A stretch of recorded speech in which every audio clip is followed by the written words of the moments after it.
सरकार की तिजोरी खाली, लाडली बहन योजना बनी मासूमों के अधिकारों के दुश्मन। महाराष्ट्र सरकार की बहुचर्चित मुख्यमंत्री लाडली बहन योजना का बोझ अब राज्य की तिजोरी पर इस कदर भारी पड़ चुका है कि सबसे बेबस और बेसहारा 5,500 मासूम बच्चों को मिलने वाला अनुदान भी रोक दिया गया है। बुल्ढाना जिले में क्रांति ज्योति सावित्रीबाई फुले बाल संगोपन योजना के अंतर्गत बेसहारा बच्चों को हर माह 2250 का जीवन रक्षक अनुदान मिलता था, लेकिन अगस्त 2024 से अब तक एक भी पैसा उनके खातों में नहीं पहुंचा।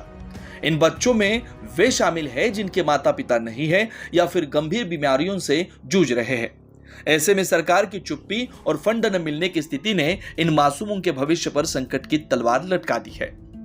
जिला महिला व बाल विकास अधिकारी अमोल डिघोड़े ने स्वयं इस बात की पुष्टि की कि लाखों रुपए का अनुदान पिछले 10 महीनों से अटका हुआ है। क्रांती ज्योति सावित्रीबाई फुले बाल संगोपन योजना ही शासन निर्णय 30 मे 2023च्या अनुषंगाने राज्यामध्ये राबवली जाते।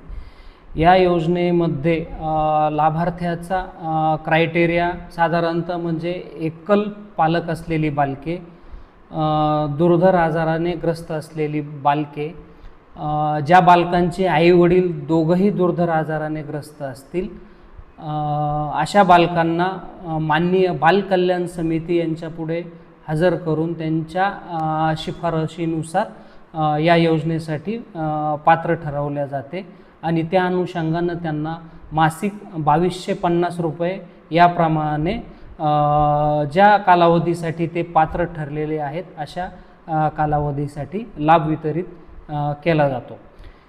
यापूर्वी शासनाकडून बाल संगोपन योजनेअंतर्गत जो लाभाचं वितरण होतं ते आधार बेस अकाउंट बेस पेमेंट सिस्टीमनं केलं जायचं।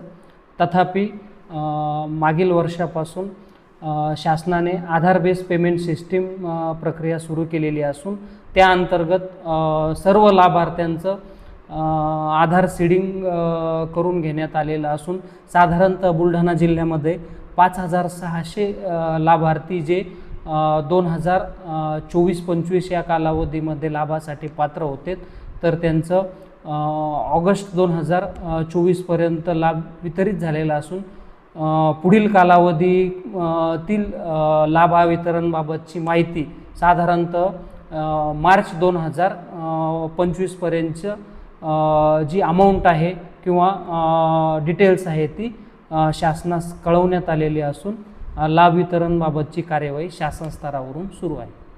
थँक्यू। आर्थिक व्यवहार सुरू आहे 2025, त्यामध्ये मार्च 2025 नंतरची जी पैसे आहेत ते यामध्ये भेटणार आहे का? एप्रिल 2025 ते 26 या कालावधीमधील जे लाभार्थी जे जुने लाभार्थी होते या वर्षातही पात्र ठरवण्यासाठी त्यांचा सामाजिक सर्वेक्षण अहवाल शासन निर्णयानुसार करणे गरजेचे आहे। सोबत त्यांचा बोनाफाईड आणि उत्पन्न प्रमाणपत्र आणि सामाजिक सर्वेक्षण अहवालाबाबतची कार्यवाही सुरू असून यानंतर जे लाभार्थी पात्र ठरतील जुने लाभार्थी पुढील वर्षासाठी तर त्यांचे आदेश पुढील लाभासाठी पारित केले जातील।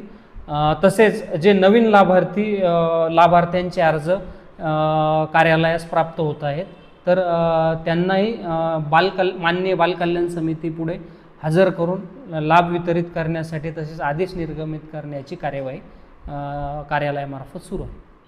कांग्रेस ने साधा निशाना, शिवसेना एमएलए भी पहले ही दे चुके हैं चेतावनी।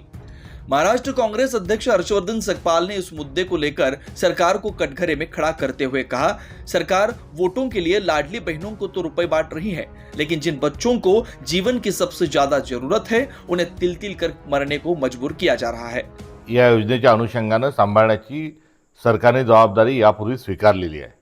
सरकारला आपण मायबाप सरकार म्हणतो आणि ते याकरता म्हणतो की उपेक्षित आणि अंत्योदय ही सरकारची पहिले प्राधान्याचा हा विषय असतो। मात्र या सरकारजवळ पैसे नसल्यामुळे आणि आर्थिक दिवाळखोरीकडे असल्यामुळे यांनी हे अनुदान गेल्या अनेक दिवसांपासून ते अनुदान त्यांनी दिलेले नाही। वास्तविक पाहता त्यांनी इतर अनुदान हे या अनाथ मुलांकडे वळती करणं आवश्यक होतं, मात्र असंवेदनशील आणि त्याही पलीकडे जाऊन हे बेश्रम सरकार आहे की ज्यांना अनाथ मुलांची देखील कोणतीच काळजी नाही. लाडकी बहीण लाडकी बहीण लाडकी बहीण म्हणून मतांचा गल्ला भरवणारी ही जी जमात आहे, या जमातींनी त्याच लाडक्या बहिणीचं एक अनाथ झालेलं लेकरू जे आहे त्याच्यावर जर मायेची पाखर घालण्याकरता जर हे सरकार तयार नसेल तर नालायक आहेत, या शब्दाशिवाय दुसरा शब्द नाही. एवढंच नव्हे तर हे सरकार अनाथांच्या आणि महिलांच्याही कसं विरोधात आहे. म्हणजे महिला असताना लाडकी बहीण म्हणतात आहे, मात्र ती तिचं लेकरू या जगात सोडून जात असताना तिला दिलासा देणारा किंवा तिचं दत्तक घेत असताना सांभाळणारी या योजनेकरता ही निधी देण्याकरता तयार नाही. गौरतलब है कि लाडली बहन योजना पर 1.25 लाख करोड़ रुपए से अधिक की लागत आ रही है. खुद शिवसेना विधायक संजय गायकवाड़ ने भी पहले यह स्वीकार किया था कि इससे राज्य में विकास कार्य रुक गए हैं. आर्थिक स्थिती कमी नाहीये, पण लाडक्या बहिणीमुळे राज्य संकटात आलेले हे काही नाकारता येत नाही. 1.25 लाख कोटी रुपयाची तूट आहे, ज्याचा परिणाम विकास कामावर झालेला आहे, कर्मचाऱ्यांच्या पगारावर झालेला आहे, सगळ्याच गोष्टीवर झालेला आहे. पण ती तूट जुलै ऑगस्ट पर्यंत भरून निघेल.